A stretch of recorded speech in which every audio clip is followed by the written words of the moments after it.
عاوزهم يزوروا هنا في سيوة ويجي يتسوقوا برخيص، وفي نفس الوقت يشوفوا أماكن الطبيعية بحلاوتها بجمالها، بأحسن ما تشوف من أي واحد من تليفون كده وشوف الصورة دي وشوف دي وشوف دي. لا، تعال أنت بنفسك وشوف الطبيعة وتتعالج واسمه ده وتتمتع، وبرضه في نفس الوقت تتسوق بالرخيص.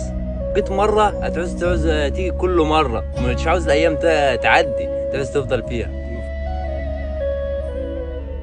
بقى في الصيف اللي بتيجي بيها، اللي بيجي في الصيف بيتعالج بحمامات الرمل وكف الملح.